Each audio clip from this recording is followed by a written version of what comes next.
Pak Haji. Saya tumbuh dengan alunan lagu Pak Haji hingga sampai titik ini Pak Haji. Doakan saya semoga bisa melangkah lebih jauh lagi dan membawa nama harum dangdut di seluruh Nusantara Pak Haji. Suara ini bukan sekadar kabar biasa. Ini sinyal perubahan besar di dunia dangdut. Nama April DA7 tiba-tiba berada sangat dekat dengan Rhoma Irama, sosok yang dikenal nyaris tak pernah sembarangan memilih anak didik. Tidak ada panggung megah, tapi jejaknya terlihat jelas. Kehadiran yang berulang, arah karir yang berubah, dan sikap diam yang justru menimbulkan banyak tanda tanya. Di dunia musik, kedekatan dengan Rhoma bukan kebetulan. Itu selalu berarti proses, seleksi, dan rencana jangka panjang. April DA7 kini bukan lagi sekedar jebolan ajang pencarian bakat. Ada indikasi pembentukan karakter, bukan hanya suara. Dan ketika Rhoma Irama mulai mengamati, biasanya ada alasan yang tidak diumbar ke publik. Pertanyaannya sederhana tapi krusial. Apa yang sebenarnya dilihat Rhoma pada diri April? Dan sejauh mana hubungan ini akan mengubah masa depan karirnya? Tetap di sini, karena fakta berikutnya jauh lebih mengejutkan dari yang terlihat di permukaan. Kabar ini tidak datang dari panggung megah atau konferensi pers, tapi justru dari sinyal-sinyal kecil yang selama ini luput diperhatikan. Nama April DA7 tiba-tiba dikaitkan langsung dengan Rhoma Irama, sosok yang sangat selektif dalam memilih anak didik. Fakta awal yang muncul bukan sekedar klaim sepihak, melainkan rangkaian kejadian yang membentuk satu pola. Mulai dari intensitas komunikasi, kedekatan dengan lingkar soneta, hingga perubahan sikap publik yang terasa signifikan. Ini bukan isu yang muncul semalam, tapi hasil akumulasi proses panjang.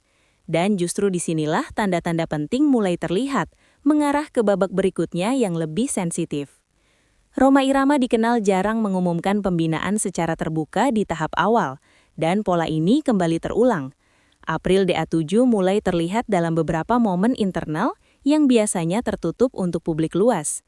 Tidak ada pernyataan resmi yang bombastis, namun kehadiran yang konsisten memunculkan interpretasi kuat.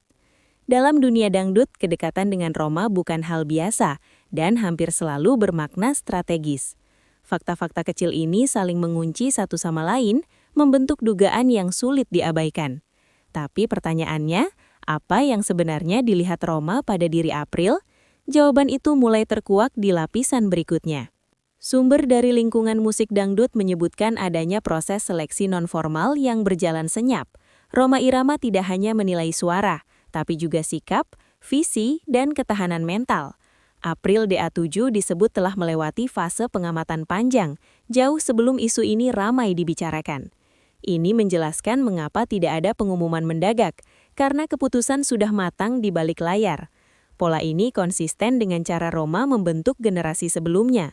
Namun seleksi hanyalah awal, yang lebih menentukan adalah peran apa yang sedang dipersiapkan untuk April ke depan.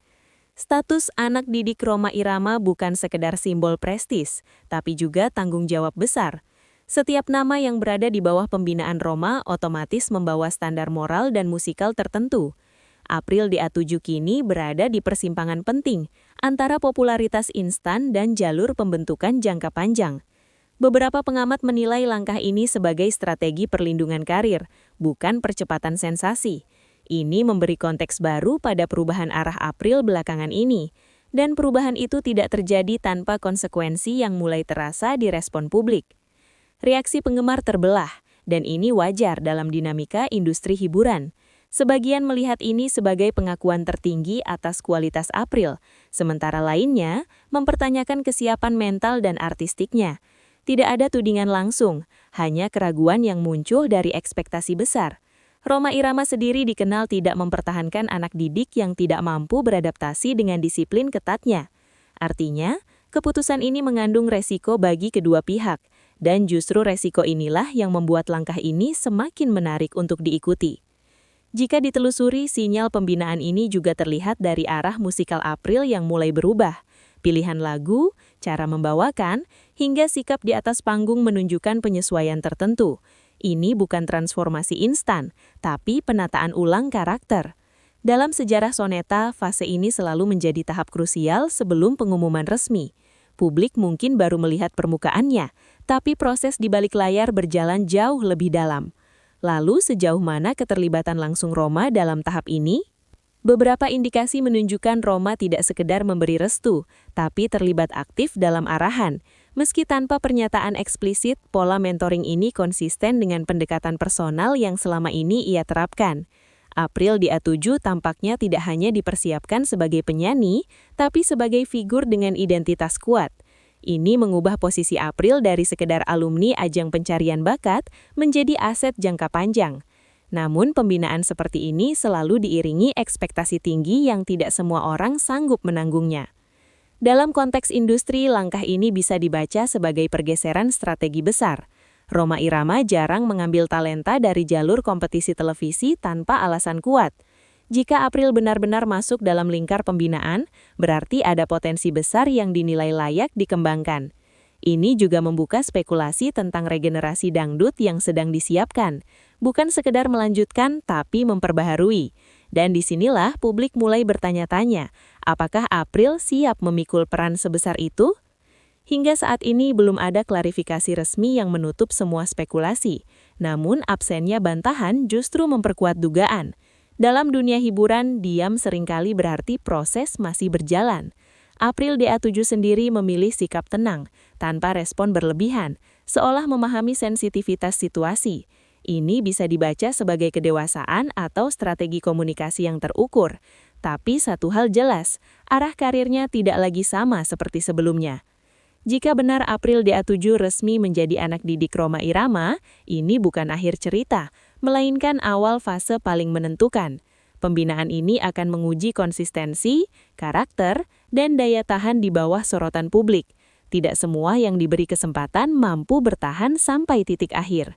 Publik kini menunggu satu hal, bukan sekedar konfirmasi, tapi bukti nyata di panggung berikutnya.